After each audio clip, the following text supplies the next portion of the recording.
ദൈവത്തിന്റെ മഹത്വം. നമ്മൾ യാക്കോബിന്റെ ലേഖനമാണ് പഠിച്ചുകൊണ്ടിരിക്കുന്നത്. കഴിഞ്ഞ ദിവസം 3-ാമത്തെ വാക്യം വരെയും നമ്മൾ കണ്ടു. പരീക്ഷകളെല്ലാം തന്നെ കഷ്ടതകളാണ്. അത് യാക്കോബ് പറയുന്നത് വിവിധ പരീക്ഷകളിൽ കൂടെ നമ്മൾ കടന്നു പോകുമ്പോൾ അത് സഹിഷ്ണുത ഉളവാക്കുന്നു എന്ന് നാം അറിയുന്നത് കൊണ്ട് കഷ്ടതകളെ സന്തോഷമായിട്ട് നമ്മൾ കാണണം.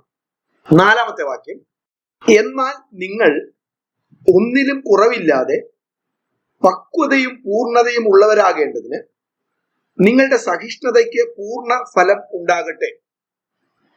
നമ്മള് പരീക്ഷകളിൽ കൂടെ കടന്നുപോയി എന്നതുകൊണ്ട് സഹിഷ്ണുതയോ ആ പരീക്ഷയുടെ ഫലമോ ഉണ്ടാകണമെന്നില്ല. ആ പരീക്ഷകളിൽ കൂടെ കടന്നു പോകുമ്പോൾ മാത്രമാണ് സഹനത ഉണ്ടാകുന്നത്, പേഷ്യൻസ് ഉണ്ടാകുന്നത്, പെർസിവറൻസ് ഉണ്ടാകുന്നത്. എന്നാൽ കഷ്ടതകളിലൂടെ കടന്നു പോകുന്നത് കൊണ്ട് എപ്പോഴും അതിന് ഫലം ഉണ്ടാകണമെന്നില്ല. ഇസ്രായേൽ മക്കളുടെ ജീവിതത്തിൽ നമ്മളതാണ് കാണുന്നത്. അവര് വിവിധ പരീക്ഷകളിൽ കൂടെ കടന്നുപോയി. എന്നാൽ അവര് കൂടുതൽ പിറുപിറുപ്പുകാരായി എന്നതല്ലാതെ പരീക്ഷകൾ അവർക്ക് പ്രയോജനകരമായി തീർന്നില്ല. അപ്പൊ ഇവിടെ പറയുന്നത്, എന്നാൽ നിങ്ങൾ ഒന്നിനും കുറവില്ലാതെ പക്വതയും പൂർണ്ണതയും ഉളവാകേണ്ടതിന് നിങ്ങളുടെ സഹിഷ്ണുതയ്ക്ക് പൂർണ്ണ ഫലം ഉണ്ടാകട്ടെ. ആ പരീക്ഷ എന്തിനു വേണ്ടി ജീവിതത്തിൽ തന്നോ അതിന്റെ പൂർണ്ണ ഫലം ഉളവാകേണ്ടത് ആവശ്യമാണ്. Do not run away from your problems. പരീക്ഷയായി ദൈവം ജീവിതത്തിൽ അയക്കുന്ന വിഷയങ്ങളിൽ നിന്ന് ഓടിപ്പോകരുത്. മറ്റൊന്ന്, നിങ്ങളായിട്ട് ഒരു പരിഹാരം ഉണ്ടാക്കാൻ ശ്രമിക്കരുത്. Do not try to make an end by yourself. അബ്രഹാമിന്റെ ജീവിതത്തിൽ നമ്മളതാണ് കാണുന്നത്. അബ്രഹാമിന് മക്കളില്ലാതിരുന്നത് ഒരു പരീക്ഷയാണ്. കാരണം ആ കാലഘട്ടത്തിൽ ദൈവത്തെ വിശ്വസിക്കാനും ദൈവം പറഞ്ഞ വാഗ്ദത്തം സഹിഷ്ണുതയോടെ കാത്തിരിക്കാൻ പറ്റുമോ എന്നുള്ള ഒരു പരീക്ഷയായിരുന്നു. പക്ഷെ അബ്രഹാം എന്ത് ചെയ്തു? അബ്രഹാമായിട്ട് തന്നെ ഒരു പരിഹാരം ഉണ്ടാക്കി. അതിന്റെ സമയം തീരുന്നത് വരെയും ആ പരീക്ഷയിലൂടെ ഞാൻ കടന്നു പോകേണ്ട ഒരു പീരീഡ് ഉണ്ട്, ഒരു കാലയളവുണ്ട്. അതുവരെയും ഞാൻ കാത്തിരിക്കണം. അതാണ് ഇവിടെ പറയുന്നത്. ആ ഫലം ഉളവാകത്തക്ക വിധത്തിൽ അത് ഉളവാകുന്നവരെയും ആ പരീക്ഷയിലൂടെ നമ്മൾ കടന്നു പോകേണ്ടത് ആവശ്യമാണ്. അതിന്റെ 5-ാമത്തെ വാക്യം, നിങ്ങളിൽ ഒരുവന് ജ്ഞാനം കുറവാകുന്നുവെങ്കിൽ എല്ലാവർക്കും ഔദാര്യവും ശാസനയും കൂടാതെ നൽകുന്നവനായ ദൈവത്തോട് അവൻ യാചിക്കട്ടെ, അപ്പോൾ അവന് ലഭിക്കും. ഇവിടെ പ്രാർത്ഥനയെ കുറിച്ചാണ് പറയുന്നത്. നമ്മുടെ ക്രിസ്ത്യ ജീവിതത്തിൽ വളർച്ച ഉണ്ടാകുന്നില്ലെങ്കിൽ നമ്മുടെ പ്രാർത്ഥനാ ജീവിതം ഒന്ന് പരിശോധിച്ചാൽ മതി. പ്രാർത്ഥനാ ജീവിതം എന്ന് പറഞ്ഞാൽ പ്രാർത്ഥിക്കുന്നതിന്റെ കണ്ടന്റ് ഒന്ന് പരിശോധിച്ചാൽ മതി. പ്രാർത്ഥനാ ജീവിതം നമുക്കൊരു റിച്വലാണ്, ഒരു പ്രാക്ടീസ് ആണ്. നമുക്കറിയാം, നമ്മുടെ ജീവിതത്തിൽ പല റുട്ടീൻസും ഉണ്ട്, പല പരിചയങ്ങളും ഉണ്ട്.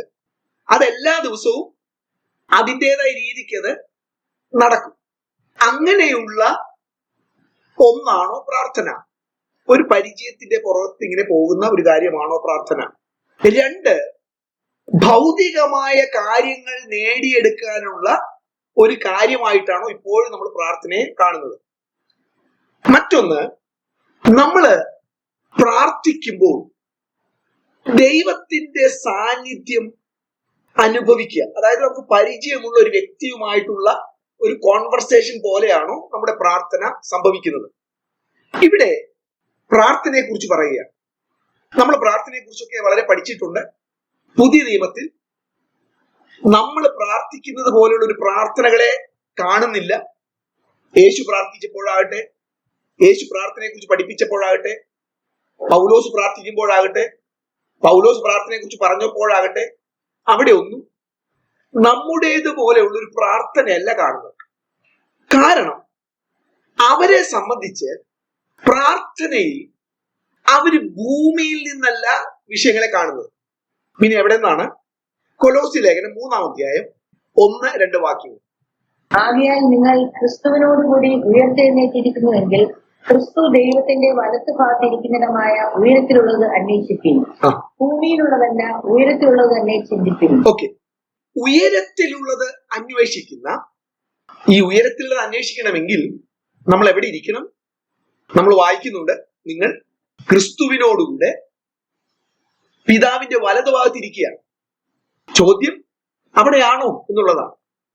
ഒരു ദിവസം നേരം വെളുത്താൽ നമ്മൾ രാത്രി കിടക്കാൻ പോകുന്ന സമയം വരെയും എന്തൊക്കെ കാര്യങ്ങളാണ് നമ്മുടെ ജീവിതത്തിലൂടെ കടന്നു പോകുന്നത്? ഉയരത്തിൽ ക്രിസ്തുവിനോട് കൂടെയാണോ നമ്മളായിരിക്കുന്നത്? അങ്ങനെ ഉയരത്തിലാണെങ്കിൽ നമ്മൾ ഉയരത്തിലുള്ളതാണ് ചിന്തിക്കുന്നത്. എനിക്ക് വലിയ പരിചയമില്ല, ഞാൻ 1-2 പ്രാവശ്യം മാത്രം വിദേശയാത്ര നടത്തിയിട്ടുള്ളൂ. നമ്മള് ഒരു ഫ്ലൈറ്റിൽ ഭൂമിയിൽ നിന്ന് ഉയർന്നു കഴിഞ്ഞ് നമ്മൾ ആകാശത്തിന്റെ മേഘങ്ങളിൽ കൂടെ ഇങ്ങനെ പോയിക്കുന്ന സമയത്ത് നമ്മളുടെ ഇൻവോൾവ്മെന്റ് എന്ന് പറയുന്നത് ആ ഫ്ലൈറ്റിനകത്തുള്ള കാര്യങ്ങളാണ്. താഴത്തുള്ള ട്രാഫിക് ബ്ലോക്കും താഴത്തുള്ള ആക്സിഡൻസ് ഒന്നും നമ്മുടെ കെയർ അല്ല. എന്തുകൊണ്ട് കെയർ അല്ല? നമ്മൾ കാണുന്നില്ല. എന്തുകൊണ്ട് കാണുന്നില്ല? നമ്മൾ ഉയർന്നിരിക്കുക. ഇതുപോലെ നമ്മുടെ മനസ്സ്, നമ്മുടെ ഹൃദയം ഈ ലോകത്തിന്റെ കാര്യങ്ങളിൽ കുടുങ്ങി കിടക്കുകയാണെങ്കിൽ നമ്മുടെ പ്രാർത്ഥന ഈ ലോകത്തിന്റെ ചൈൽഡിഷ് പ്രെയർ ആയിരിക്കും. നമ്മൾ ഉയർത്തെഴുന്നേറ്റ് ക്രിസ്തുവിനോടുകൂടി ഇരിക്കുകയാണെങ്കിൽ ഉയരത്തിലുള്ള കാര്യങ്ങളുള്ള ബന്ധത്തിലുള്ള പ്രാർത്ഥനയായിരിക്കും സംഭവിക്കുന്നത്. ഇവിടെ പറയുന്നത്, നമ്മൾ എപ്പോഴെങ്കിലും പ്രാർത്ഥിച്ചിട്ടുണ്ടോ? ഒരുവൻ പരീക്ഷയിലൂടെ കടന്നു പോകുമ്പോൾ അത് നമ്മൾ കഴിഞ്ഞ ക്ലാസ്സിൽ കണ്ടു, അത് സന്തോഷമെന്ന് എണ്ണാൻ എളുപ്പമല്ല. സ്വാഭാവികമായി ഒരാൾക്ക് സന്തോഷമെന്ന് എണ്ണാൻ പറ്റത്തില്ല. നാച്ചുറൽ മാൻ എന്ന് പറയുന്നത് നമ്മുടെ സാധാരണ മനുഷ്യൻ. ആ മനുഷ്യന് ഇത് നല്ലതായി എണ്ണാൻ പറ്റത്തില്ല. നമുക്ക് രോഗം വരുമ്പോഴാണോ അല്ലെങ്കിൽ നഷ്ടം വരുമ്പോഴാണോ അത് സ്വാഭാവികമായി കാണുന്നത്, അല്ലെങ്കിൽ രോഗം വരാത്തപ്പോഴാണ്. നമ്മുടെ നാച്ചുറൽ പ്രകൃതം അങ്ങനെയാണ്. ഒരു പരീക്ഷയെ സാധാരണ കാര്യം പോലെ നമുക്ക് എണ്ണാൻ പറ്റത്തില്ല. നമ്മളെ ഒരാള് സുവിശേഷ നിമിത്തം നിന്ദിച്ചു, ഒരാള് നമ്മെ ക്രിസ്തുവിന്റെ വഴിയിലൂടെ പോയതിന് അപമാനിച്ചു അല്ലെങ്കിൽ ഉപദ്രവിച്ചു. അതിനെ നമ്മൾ സ്വാഭാവികമായിട്ട് കാണൂ. പത്രോസ് എഴുതിയ 1-ാം ലേഖനം 4-ാം അധ്യായം 12-ാമത്തെ വാക്യം. പ്രിയമുള്ളവരെ, നിങ്ങൾക്ക് പരീക്ഷയ്ക്കായി സംഭവിച്ചിരിക്കുന്ന അഗ്നിശോധനയെങ്കിൽ ഒരു അപൂർവ കാര്യം നിങ്ങൾക്ക് വന്നുകൂടി എന്ന് വെച്ച് അതിശയിച്ചു പോകും. ഒരു അപൂർവ കാര്യം. ഇപ്പോ രാവിലെ ജാൻസി എനിക്ക് ബ്രേക്ക്ഫാസ്റ്റ് തരിക, ഉച്ചയ്ക്ക് ലഞ്ച് തരിക, രാത്രി ഡിന്നർ തരിക. ഇത് അപൂർവ കാര്യമാണോ? അല്ല. അപൂർവ കാര്യം എപ്പോഴാണ്? ഇവിടെ ബ്രേക്ക്ഫാസ്റ്റും ഇല്ല ലഞ്ചും ഇല്ലെന്ന് പറയുമ്പോഴാണ് അപൂർവ കാര്യമാകുന്നത്. നമുക്ക് എന്താണ് അപൂർവ കാര്യം? കഷ്ടതയാണോ? കഷ്ടത ഇല്ലാത്തതാണോ? കഷ്ടത. ഇവിടെ എന്താ പറയുന്നത്? നിങ്ങൾ പരീക്ഷയ്ക്കായി സംഭവിച്ചിരിക്കുന്ന അഗ്നിശോധനയെങ്കിൽ അതൊരു അപൂർവ കാര്യമെന്ന് നിങ്ങൾ ചിന്തിക്കരുത്. പിന്നെ അതെന്താണ്? സാധാരണ കാര്യം. അതെന്റെ അവകാശം. അതെനിക്ക് പറഞ്ഞിട്ടുള്ളതാണ്. വാച്ച്മാൻ നീഡ് ഒരു പുസ്തകമുണ്ട്, എനിക്കറിയില്ല എത്ര പേര് വായിച്ചത്. നോർമൽ ക്രിസ്ത്യൻ ലൈഫ് എന്നാണ് പേര്. അതായത് സാധാരണ ക്രിസ്തീയ ജീവിതം. അത് വായിച്ചിട്ടുള്ളവർക്കറിയാം അതിൽ നല്ല പങ്ക് കാര്യങ്ങൾ മനസ്സിലാകത്തില്ല. അത് വായിച്ച നമുക്ക് ഒരു അസാധാരണ ക്രിസ്തീയ ജീവിതത്തെ കുറിച്ചാണല്ലോ പുള്ളി പറയുന്നത്. അതിന്റെ പേരെന്താണെന്നറിയാമോ? Normal Christian life. ഒരു സാധാരണ കാര്യം. ഈ ലോകത്തിൽ 2 കാഴ്ചപ്പാടുകളാണുള്ളത്, 2 ലോകങ്ങളാണുള്ളത്. ഒന്ന് രക്ഷിക്കപ്പെടാത്തവരുടെ ലോകം, 2 രക്ഷിക്കപ്പെട്ടവരുടെ ലോകം. ഒന്ന് ജഡത്തിന്റെ ലോകം, മറ്റൊന്ന് ആത്മാവിന്റെ ലോകം. രക്ഷിക്കപ്പെടാത്തവരുടെയും ജഡത്തിന്റെയും ലോകത്തിൽ പരീക്ഷ, കഷ്ടത എന്ന് പറയുന്നത് ഒരു അപൂർവ കാര്യമാണ്. അങ്ങനെയുള്ള ആ ലോകത്തിൽ ദൈവം നമ്മളെ രക്ഷിച്ച് ദൈവരാജ്യത്തിൽ കൊണ്ടുവന്നു. ദൈവരാജ്യത്തിൽ പരീക്ഷ, കഷ്ടത എന്ന് പറയുന്നത് ഒരു സാധാരണ കാര്യമാണ്. പക്ഷെ എവിടെയാ പ്രശ്നം? ഇപ്പോഴും നമുക്ക് മനസ്സ് പുതുക്കാൻ കഴിഞ്ഞിട്ടില്ല. എന്താണ് റോമാലേഖനത്തിൽ വായിക്കുന്നത്? നിങ്ങൾ മനസ്സ് പുതുക്കി രൂപാന്തരപ്പെടുവിൻ, ചിന്തിക്കുന്ന രീതികൾക്ക് മാറ്റമുണ്ടാകട്ടെ. അപ്പൊ സാധാരണ ഒരു സ്വഭാവത്തിൽ മനസ്സിലാക്കാൻ പറ്റുന്ന കാര്യമല്ല ഇത്. എന്ത്? സഫറിങ്. ഈ വേദപുസ്തക ഭാഷയിൽ നമ്മൾ പലപ്പോഴും ആ തലത്തിലേക്ക് കയറിയിട്ടില്ല. അവര് പറയുന്ന ലാംഗ്വേജ് നമുക്ക് പലപ്പോഴും മനസ്സിലാകുന്നില്ല. ഞാൻ പറഞ്ഞില്ലേ, കഷ്ടത അസാധാരണവും കഷ്ടത ഇല്ലാത്തത് സാധാരണവും. ആരാണ് പ്രശംസിക്കേണ്ടത്, ആരാണ് കരയേണ്ടത്? ഈ ചോദ്യം രക്ഷിക്കപ്പെടാത്തവരോട് ചോദിച്ചാൽ ആരാണ് കരയേണ്ടത്, ആരാണ് പ്രശംസിക്കേണ്ടത്? കഷ്ടതയില്ലാത്തവൻ പ്രശംസിക്കണം, വളരെ സമ്പത്തുള്ളവൻ പ്രശംസിക്കണം, അങ്ങനെ അഭിലഷണീയമായ കാര്യങ്ങളൊക്കെ ലഭിക്കുന്നവൻ സന്തോഷിക്കണം. ഇതാണ് ലോകത്തിന്റെ ലാംഗ്വേജ്. പിന്നെ ആരാണ് കരയേണ്ടത്? കഷ്ടതയുള്ളവൻ പ്രശ്നങ്ങളിലൂടെ കടന്നു പോകുന്ന കരയണം, അല്ലേ? പക്ഷെ വേദപുസ്തകം എന്താ പറയും? ആ അധ്യായത്തിന്റെ 9-ാമത്തെ വാക്യം ഒന്ന് വായിച്ചേ. 1:9. എന്നാൽ എളിയ സഹോദരൻ തന്റെ ഉയർച്ചയിലും ധനവാനും പുല്ലിന്റെ പൂ പോലെ ഒഴിഞ്ഞു പോകുന്നവനാകിയാൽ തന്റെ എളിമയിലും പ്രശംസിക്കട്ടെ. ആ എളിയവൻ എന്ന് പറഞ്ഞാൽ ചില ട്രാൻസ്ലേഷൻ എ പൂർ മാൻ, ഒരു ദരിദ്രനായ മനുഷ്യൻ. അവൻ എന്ത് ചെയ്യണം എന്നാണ് വേദപുസ്തകത്തിന്റെ ലാംഗ്വേജ്. പ്രശംസിക്കട്ടെ. നമ്മൾ ചിരിച്ചില്ലെങ്കിലാണ് നമുക്ക് അത്ഭുതം. എന്താണ്? എളിയവൻ, എ പൂർ മാൻ എന്ത് ചെയ്യണം? അവന്റെ ഉയർച്ചയിൽ അവൻ പ്രശംസിക്കട്ടെ. ഇതാണ് ദൈവം കാണുന്ന രീതി. ഇനി ധനവാൻ എന്ത് ചെയ്യണം? ധനവാൻ അവന്റെ പ്രശംസയിൽ പുകട്ടെ എന്നല്ല പറയുന്നത്. എന്താണ്? ഞാൻ എന്റെ ട്രാൻസ്ലേഷൻ വായിക്കാം. എളിയ സഹോദരൻ തന്റെ ഉയർച്ചയിൽ പ്രശംസിക്കട്ടെ, ധനവാൻ തന്റെ താഴ്ചയിൽ പ്രശംസിക്കട്ടെ. അതായത് ദരിദ്രനവൻ ഉയർന്നവനും ധനവാൻ താഴ്ന്നവനും. യേശുവിനെ പിടിച്ച് ക്രൂശിച്ചില്ലെങ്കിലല്ലേ അത്ഭുതമുള്ളൂ. പൗലോസിനെ കുറിച്ച് പറഞ്ഞത് ഇവന് ഭ്രാന്താണെന്ന് പറഞ്ഞില്ലെങ്കിലേ അത്ഭുതമുള്ളൂ. പക്ഷെ പ്രശ്നം, നമുക്കും ഇപ്പോഴും യഹൂദന്റെ മനസ്സാണ്. അതായത് യേശുവിനെ ക്രൂശിച്ചവരുടെ കാഴ്ചപ്പാടുകളാണ്. നമുക്കും ഇപ്പോൾ നഷ്ടങ്ങൾ, കഷ്ടങ്ങളൊക്കെ ഒരു അപൂർവ കാര്യമാണ്. അത് സാധാരണക്കാരന് മനസ്സിലാക്കാൻ പറ്റുന്നതല്ല. ഇനി ആ വാക്യത്തിലേക്ക് വരാം. എന്താ അവിടെ പറയുന്നത്? 5-ാമത്തെ വാക്യം, നിങ്ങളിൽ ഒരുവന് ജ്ഞാനം കുറവാകുന്നുവെങ്കിൽ. എന്ത് ജ്ഞാനം?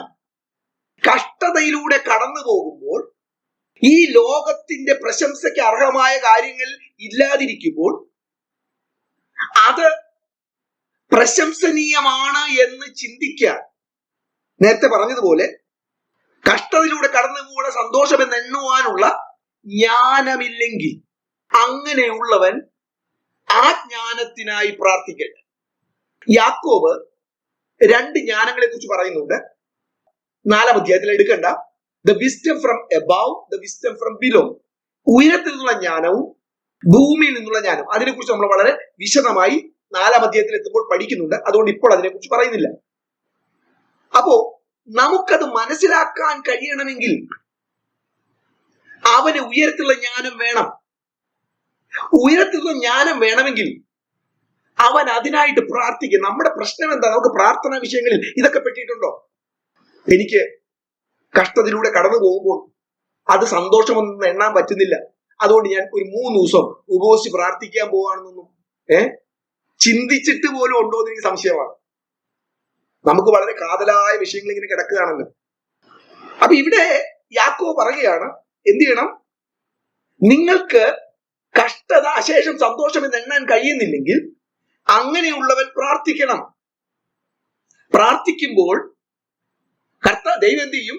ദൈവം അവന് ജ്ഞാനം നൽകും. The wisdom from above. അത് ലഭിച്ചു കഴിഞ്ഞാൽ ദൈവം കാണുന്നത് പോലെ കാണാൻ കഴിയും. ഞാൻ ജോൺ ഹസ് എന്ന് പറയുന്ന ഒരു ഭക്തനായ മനുഷ്യനെ കുറിച്ച് പല മെസ്സേജുകളിലൊക്കെ പറഞ്ഞിട്ടുണ്ട്. മൊറേവിയൻ മിഷണറിമാർ. ഞാൻ അതിന് ചേർത്ത് പറയുന്നൊരു കാര്യം, ഒരു ഭക്തന്റെ ത്യാഗം, ഒരു ഭക്തന്റെ കഷ്ടത, അതിന്റെ ലോങ് ലാസ്റ്റ് റിസൾട്ടിനെ കുറിച്ച് പറയാനും കൂടിയാണ് ഞാൻ ഈ പറയുന്നത്. ലോകത്തിൽ ഉണ്ടായിട്ടുള്ളതിൽ നീണ്ട വർഷങ്ങൾ തുടർച്ചയായിട്ടുണ്ടായ ചെയിൻ പ്രെയർ നടന്നത് ഈ മൊറേവിയൻ മിഷണറിമാരുടെ ഇടയിലാണ്. 100 വർഷമാണ് കണ്ടിന്യൂസ് പ്രെയർ നടന്നത്. മൊറേവിയൻ മിഷണറിമാർ ലോകത്തിന്റെ വിവിധ സ്ഥലങ്ങളിലേക്ക് ഈ മൊറേവിയൻ മിഷണറിമാർ, മൊറേവിയ, എന്ന് പറഞ്ഞ സ്ഥലത്ത് ഉണ്ടായിരുന്ന കുറെ ക്രൈസ്തവർ അവിടെ ഉണ്ടായ പീഡ നിമിത്തം അവര് ഇംഗ്ലണ്ടിലേക്ക് കുടിയേറി. അവരാണ് ഈ മൊറേവിയൻ മിഷണറിമാർ. അവര് ലോകത്തിന്റെ വിവിധ സ്ഥലങ്ങളിലേക്ക് മിഷണറിമാരായിട്ട് പോയി. ആ കൂട്ടത്തിൽ ഹിമാചൽ പ്രദേശിൽ ഞാൻ സാധാരണ പോകുന്ന കിന്നോർ എന്ന് പറയുന്ന സ്ഥലത്തും ഒരു മൊറേവിയൻ മിഷണറി പണ്ട് അവിടെ സുവിശേഷവുമായിട്ട് കടന്നു വന്നിട്ടുണ്ട്. ഇവരുടെ പുറകിലേക്ക് നമ്മൾ പോയി പോയി വരുമ്പോൾ ഒരു ജോൺ ഹസ് എന്ന് പറയുന്ന ഒരു കാത്തലിക് പ്രീസ്റ്റിനെ നമ്മൾ കാണും. ഈ കത്തോലിക്കനായ ഒരു പുരോഹിതനാണ്. പക്ഷെ അദ്ദേഹത്തിന് സുവിശേഷ വെളിച്ചം കിട്ടി. അദ്ദേഹം സുവിശേഷം ആളുകൾക്ക് മനസ്സിലാകുന്ന രീതിയിൽ പ്രസംഗമൊക്കെ പറയാൻ തുടങ്ങി. അപ്പൊ കത്തോലിക്ക സഭ അദ്ദേഹത്തിനെതിരായി. എന്നിട്ട് അദ്ദേഹത്തെ കത്തിച്ചു കൊന്നു. ജീവനോടെ ഒരു മരത്തിൽ കെട്ടിയിട്ടിട്ട് തീ കൊടുത്തു. അപ്പോ അദ്ദേഹത്തിന് ജോൺ ഹസ് എന്ന് പറയുന്ന ഒരു മൂവി ഉണ്ട്. അത് അവസാനിക്കുന്നത് ഇങ്ങനെയാണ്. അവസാനിക്കുക തീ പിടിക്കുമ്പോൾ അദ്ദേഹം ഒരു പാട്ട് പാടുകയാണ്. എങ്ങനെയാണ് ഈ തീയുടെ മധ്യത്തിൽ പാടാൻ കഴിയുന്നത്? അതിന് ഉയരത്തിൽ നിന്ന് ജ്ഞാനം ഉണ്ടായേ പറ്റൂ. ഇവിടെ യാക്കോബ് പറയാണ്, അതുകൊണ്ട് നിങ്ങൾ അതിനുവേണ്ടി പ്രാർത്ഥിക്കണം. നിങ്ങൾ പ്രാർത്ഥിക്കുമ്പോൾ നിങ്ങൾക്ക് ഉയരത്തിൽ നിന്നുള്ള ജ്ഞാനം കിട്ടും. 6-ാമത്തെ വാക്യം. എന്നാൽ അവൻ ഒന്നും സംശയിക്കാതെ വിശ്വാസത്തോടെ യാചിക്കണം. സംശയിക്കുന്നവൻ കാറ്റടിച്ചാൽ കടൽ തിരക്ക് സമം. സംശയം കൂടാതെ അവൻ പ്രാർത്ഥിക്കണം. നമ്മളിവിടെ പറഞ്ഞു, ഒരുവന് കഷ്ടതയിൽ സന്തോഷിക്കാൻ കഴിയുന്നില്ലെങ്കിൽ അതിന്റെ കാരണം അവൻ ഉയരത്തിലുള്ള ജ്ഞാനമില്ല. അതുകൊണ്ട് അവൻ പ്രാർത്ഥിക്കണം. പക്ഷെ പ്രാർത്ഥിക്കുമ്പോൾ എങ്ങനെ പ്രാർത്ഥിക്കണം? യാതൊരു സംശയവുമില്ലാതെ പ്രാർത്ഥിക്കണം. നമ്മൾ ബൈബിളിൽ ഒരു വാക്യം കാണുമ്പോൾ ആ വാക്യം എല്ലാ മേഖലയിലും ഒരുപോലെ അപ്ലൈ ചെയ്യാൻ പറ്റിയ കാര്യമല്ല. അതായത് ഇവിടെ പറയുന്നത് എന്താണ്? പ്രാർത്ഥിക്കുന്നവൻ യാതൊരു സംശയം കൂടാതെ പ്രാർത്ഥിക്കും എന്ന് പറഞ്ഞിട്ട് എന്റെ സ്വാർത്ഥ ലാഭത്തിന് വേണ്ടിയും എന്റെ ഗ്രീഡിൽ നിന്നും ദ്രവ്യാഗ്രഹത്തിൽ നിന്നും ഞാൻ കുറെ കാര്യങ്ങൾ ആഗ്രഹിച്ചിട്ട് ഞാനത് പ്രാർത്ഥിച്ചിട്ട് എനിക്ക് ഉറപ്പാണ് അത് കിട്ടും എന്ന് പറയുന്ന കാര്യമല്ല. വിശ്വാസത്തെ കുറിച്ച് നമ്മൾ പഠിക്കുമ്പോൾ എനിക്ക് തോന്നിയിടത്തും തോന്നിയതുപോലെയും ഉപയോഗിക്കാനുള്ള ഒന്നല്ല വിശ്വാസം. ഇപ്പൊ യാക്കോബിന്റെ അവസാന ഭാഗത്ത് തന്നെ പറയുന്നുണ്ട്, വിശ്വാസത്തോടു കൂടിയുള്ള പ്രാർത്ഥന ഒരു രോഗി എഴുന്നേൽപ്പിക്കും. പക്ഷേ എനിക്ക് രോഗം വന്ന് മരിക്കണം എന്ന് ദൈവം ആഗ്രഹിച്ചു. അവിടെ ആ രോഗം സൗഖ്യമാകുന്നില്ല. അപ്പൊ എങ്ങനെയാണ് ആ വാക്യം അപ്ലൈ ആകുന്നത്? നമ്മൾ ഇവിടെ പറയുന്നത് അവൻ സംശയമില്ലാതെ പ്രാർത്ഥിക്കണം. അപ്പോ അത് പറയുമ്പോൾ എന്തിനു വേണ്ടിയാണ് അവൻ പ്രാർത്ഥിച്ചത് എന്ന് കൂടി ഓർക്കണം. അതെ, ബൈബിളിൽ പറയുന്നു എന്താണ്? പ്രാർത്ഥിക്കുന്നവൻ യാതൊരു സംശയവും കൂടാതെ വിശ്വാസത്തോടുകൂടി യാചിക്കണം എന്ന് പറഞ്ഞ് നമ്മുടെ ജീവിതത്തിലുള്ള ഏതൊരു കാര്യത്തിലും അത് അപ്ലൈ ചെയ്യാൻ പാടില്ല. വിശ്വാസം എന്ന് പറയുന്നത് എനിക്ക് തോന്നിയതുപോലെ തോന്നിയിടത്ത് ഉപയോഗിക്കാനുള്ളത് അല്ല. ഇവിടെ പറയുന്നത് ദൈവം വാഗ്ദത്തം ചെയ്ത കാര്യം അല്ലെങ്കിൽ ദൈവം ഇഷ്ടപ്പെടുന്ന കാര്യം, ഞാൻ ചോദിക്കേണ്ട കാര്യത്തെ കുറിച്ചാണ് പറയുന്നത്. ഉയരത്തിൽ നിന്നുള്ള ജ്ഞാനം എനിക്ക് തരണമെന്ന് ദൈവം ആഗ്രഹിക്കുന്നു. അത് ഞാൻ ചോദിക്കുമ്പോൾ എനിക്ക് വിശ്വാസം ഉണ്ടായിരിക്കണം. വിശ്വാസത്തെ കുറിച്ച് പറയുമ്പോൾ 2 വിശ്വാസങ്ങൾ. ഒന്ന് ദൈവത്തിലുള്ള വിശ്വാസവും മറ്റൊന്ന് എന്റെ വിശ്വാസത്തിലുള്ള വിശ്വാസം. ദൈവത്തിലുള്ള വിശ്വാസം, മറ്റൊന്ന് എന്റെ വിശ്വാസത്തിലുള്ള വിശ്വാസം. നമ്മള് നല്ല പങ്ക് വിശ്വാസത്തെ കുറിച്ച് കേൾക്കുന്ന മെസ്സേജും എന്റെ വിശ്വാസത്തിന്മേലുള്ള വിശ്വാസത്തെ കുറിച്ച് പറയുന്നത്. എന്റെ വിശ്വാസം എന്താണ്? ഞാൻ ആഗ്രഹിക്കുന്ന കാര്യങ്ങളൊക്കെ എനിക്ക് ലഭിക്കും. അപ്പൊ നമുക്കൊക്കെ അതാണ് നമ്മുടെ ആഗ്രഹം. എനിക്കൊരു വിശ്വാസമുണ്ട്, എനിക്കൊരു ആഗ്രഹമുണ്ട്, അതിനെയാണ് ഞാൻ വിശ്വാസമായിട്ട് കാണുന്നത്. അതിലാണ് എനിക്ക് ഉറപ്പുള്ളത്. അത് ഭയങ്കര ഉറപ്പാണ്, അത് കിട്ടും. ദൈവത്തിലുള്ള വിശ്വാസം. ദൈവത്തിലുള്ള വിശ്വാസം എന്ന് പറയുന്നത് ഞാൻ ആഗ്രഹിക്കുന്നതൊക്കെ കിട്ടുമെന്നുള്ള ഒരു ഉറപ്പല്ല. അതാണ് എന്റെ വിശ്വാസത്തിന്മേലുള്ള വിശ്വാസം. ദൈവത്തിലുള്ള വിശ്വാസം എന്ന് പറയുന്നത് ദൈവത്തിലേക്ക് എന്നെ ഏൽപ്പിച്ചു കൊടുക്കലാണ്. ഞാൻ പ്രാർത്ഥിക്കുന്ന കാര്യം തരും, അല്ലെ എന്റെ പ്രാർത്ഥന ദൈവം കേട്ടിട്ടുണ്ട്. ജീവനുള്ള ദൈവമുണ്ട്. ആ ദൈവം എന്റെ പ്രാർത്ഥന കേട്ടിട്ടുണ്ട്. എന്ന് ഞാൻ വിശ്വസിക്കുമ്പോൾ അതിനെന്തൊക്കെയുണ്ട് ആൻസറുകൾ? ഒന്ന്, എന്റെ പ്രാർത്ഥന ദൈവം കേട്ടിട്ടുണ്ട്, ജീവനുള്ള ദൈവം കേട്ടിട്ടുണ്ട്, ആ ദൈവം പ്രവർത്തിക്കാൻ ശക്തനാണ്. ഒന്ന്, ഞാൻ പ്രാർത്ഥിച്ച കാര്യം ശരിയല്ലെങ്കിൽ ദൈവം പറയുന്ന നോയെ ഞാൻ അംഗീകരിക്കാൻ തയ്യാറാണ്. അതൊക്കെ വിശ്വാസത്തിന്റെ ഭാഗമാണ്, വിശ്വാസം ഉള്ളത് കൊണ്ടാണ്. രണ്ട്, ദൈവം പറയുന്ന സമയം വരെയും ആ സമയത്ത് നടന്നാൽ മതി, അതുവരെ എനിക്ക് വിശ്വാസമുണ്ട്. ദൈവത്തിലുള്ള വിശ്വാസത്തിന്റെ കാര്യമാണ് ഞാൻ ഈ പറയുന്നത്. ഇനി ദൈവം ആഗ്രഹിക്കുന്നത് എനിക്ക് തരിക, അതാണ് ദൈവത്തിൽ വിശ്വാസമുള്ള ഒരുത്തന്റെ വിശ്വാസം, അവനെ ഏൽപ്പിച്ചു കൊടുക്കല. ഒരു ഉദാഹരണം നമുക്ക് ബൈബിളിൽ നിന്ന് കാണാം. ധൂർത്തപുത്രന്റെ ഉപമയിൽ ആ മൂത്ത സഹോദരന് ഒരു വിശ്വാസം ഉണ്ടായിരുന്നു, ഒരു ഉറച്ച വിശ്വാസം ഉണ്ടായിരുന്നു. എന്തായിരുന്നു ആ വിശ്വാസം? ഒരാട്ടിൻകുട്ടിയെ തരും.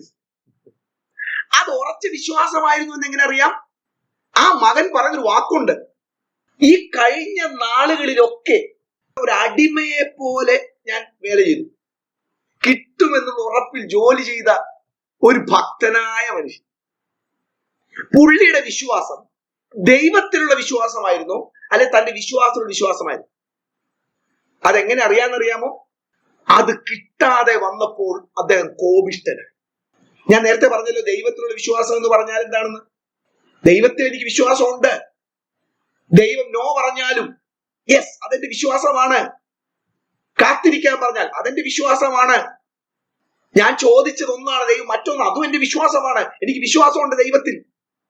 അവിടെ കിട്ടാതെ വരുമ്പോൾ കോപമില്ല, അത് വിശ്വാസക്കുറവല്ല, വിശ്വാസമാണ്. ഇവിടെ മൂത്ത മകന് ആട്ടിൻകുട്ടിയെ കിട്ടുമെന്ന് വിശ്വാസമുണ്ടായിരുന്നു, പക്ഷെ കിട്ടാതെ വന്നപ്പോൾ അവൻ കോപിഷ്ഠനായി. അതായത് അവന്റെ വിശ്വാസം എന്തിലായിരുന്നു? അവന്റെ വിശ്വാസത്തിലുള്ള വിശ്വാസമായിരുന്നു. Faith on his faith, not faith on God. ഇവിടെ അതാ പറയുന്നത്. ഈ വിഷയത്തിന് വേണ്ടി പ്രാർത്ഥിക്കുമ്പോൾ, ഉയരത്തിലുള്ള ജ്ഞാനത്തിന് വേണ്ടി പ്രാർത്ഥിക്കുമ്പോൾ സംശയം കൂടാതെ പ്രാർത്ഥിക്കണം. ഇവിടെ അത് തന്നെ കിട്ടും, കാരണം അതാണ് ആവശ്യം. കാരണം വേറൊന്നും അതിന് പകരമില്ല. പക്ഷെ അത് കിട്ടാൻ വേണ്ടി ഞാൻ ആഗ്രഹിക്കുന്ന വഴിയായിരിക്കത്തില്ല. എനിക്ക് കിട്ടുന്ന ഉത്തരത്തിന് വേണ്ടി ഉള്ള വഴി അത് ഞാൻ തിരഞ്ഞെടുക്കുന്നതല്ല, അത് ദൈവമാണ് ആ വഴി പോലും ചൂസ് ചെയ്യുന്നത്. ഓക്കെ, അപ്പൊ വിശ്വാസത്തോടു കൂടി വേണം പ്രാർത്ഥിക്കാൻ.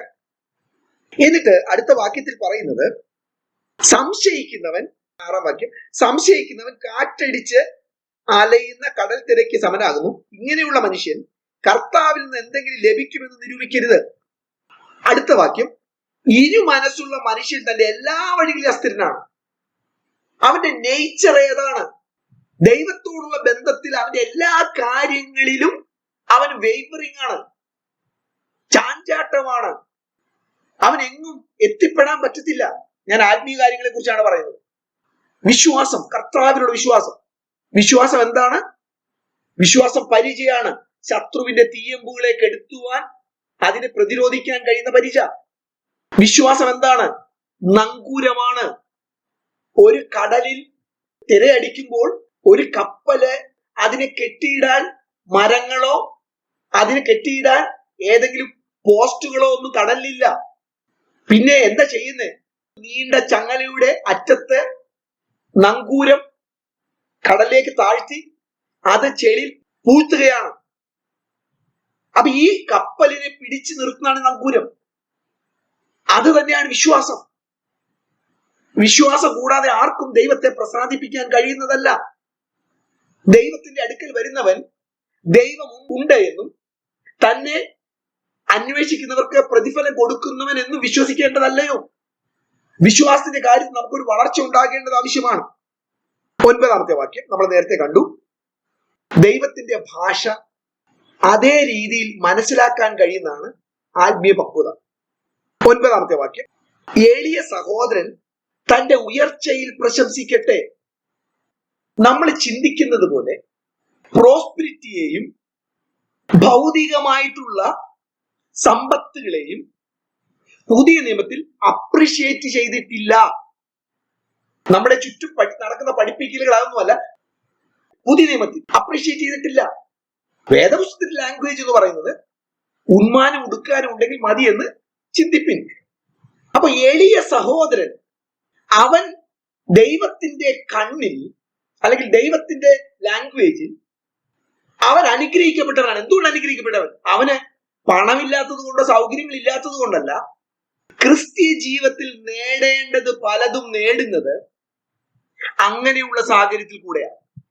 ബൈബിൾ നമ്മൾ വായിച്ചാൽ നമുക്കറിയാം, അഹങ്കരിച്ചതിനെ കുറിച്ച് പറയുന്ന ഭാഗത്തൊക്കെ ഉപയോഗിക്കുന്ന വാക്ക് അവന്റെ ഉയർച്ചയിൽ അവൻ അഹങ്കരിച്ചു, സമ്പത്ത് പെരുകിയപ്പോൾ അവൻ അഹങ്കരിച്ചു. അങ്ങനെ നമ്മൾ മഹത്വം എന്ന് പറയുന്ന കാര്യം പലതും വേദപുസ്തകത്തിന്റെ ഭാഷയിൽ അപകടത്തിന് കാരണമാകുന്ന കാര്യങ്ങളാണ്. അതുകൊണ്ടാണ് ഇവിടെ പറയുന്നത് എളിയ സഹോദരൻ അവന് തോന്നേണ്ടത് ദൈവത്തിന്റെ കാഴ്ചപ്പാടിൽ അല്ലെങ്കിൽ ദൈവരാജ്യത്തിൽ അത് അവന് പ്രശംസിക്കേണ്ട കാര്യമാണ്. അതിനെക്കുറിച്ച് പറയുന്ന ഒരു കാര്യമുണ്ട്, 5-ാം അധ്യായം 1-ാമത്തെ വാക്യം. അതൊക്കെ നമ്മൾ ആ സമയത്ത് ഡീറ്റെയിൽ പഠിക്കുമെങ്കിലും ഒന്ന് വായിക്കാം. യാക്കോബ് 5:1. അല്ലയോ ധനവാന്മാരെ, നിങ്ങളുടെ മേൽ വരുന്ന ദുരിതങ്ങൾ നിമിത്തം കരഞ്ഞു മുറയിടുവിൻ. നിങ്ങളുടെ ദുരിതങ്ങൾ നിമിത്തം കരഞ്ഞു മുറയിടുവിൻ. നമ്മളോട് ചോദിച്ചേ, ഞെരുക്കത്തിലൂടെയും കഷ്ടതയിലൂടെയും കടന്നുപോയ കാലങ്ങളിലുണ്ടായ ഭക്തിയും വിശ്വാസവും സമർപ്പണവുമാണോ ഇന്ന് സമൃദ്ധിയുടെ സമയത്ത് നമുക്കുള്ളത്? ദൈവത്തിന്റെ കാഴ്ചപ്പാടിൽ അത് പ്രശംസനീയമാണ്. പക്ഷെ ലോകത്തിന് അത് പറ്റത്തില്ല. Entirely different world. നമുക്കറിയാം, ഇപ്പൊ നമ്മൾ ഇറ്റലിയിൽ പോയി, ഇറ്റലിയിൽ ഏതാണ് ലാറ്റിൻ, അവര് ലാറ്റിൻ ഭാഷ സംസാരിക്കുക. അല്ലെങ്കിൽ ഒരു ഇറ്റലിക്കാരൻ നമ്മുടെ കേരളത്തിൽ വന്നു, നമ്മളെല്ലാം മലയാളം പറയുക, അവൻ വായും പൊളിച്ചു നിൽക്കും. Entirely different world. അതുപോലെ തന്നെ ദൈവരാജ്യത്തിന്റെ ഭാഷ, ദൈവരാജ്യത്തിന്റെ കാഴ്ചപ്പാടുകൾ ലോകത്തിന്റെ കാഴ്ചപ്പാടുകളിൽ നിന്ന് എൻറ്റയർലി ഡിഫറെന്റ് ആണ്. അതുകൊണ്ടാണ് കൊരിന്ത്യർക്ക് ലേഖനം എഴുതിയപ്പോൾ പൗലോസ് പറയുന്നത്, ക്രൂശിന്റെ വചനം നശിച്ചു പോകുന്നവർക്ക് ഭോഷത്വം. അവർക്ക് ക്രൂശിന്റെ വചനം പറഞ്ഞാൽ അത് ശാപത്തിന്റെയും ദുഃഖത്തിന്റെയും താഴ്ചയുടെയും ഒന്നാണ്. അതവർക്ക് മനസ്സിലാകത്തില്ല. പക്ഷെ ചോദ്യം അവർക്ക് മനസ്സിലാകുന്നുണ്ടോ എന്നല്ല, വർഷങ്ങൾ കഴിഞ്ഞിട്ട് നമുക്ക് മനസ്സിലാകുന്നുണ്ടോ എന്നുള്ളത്.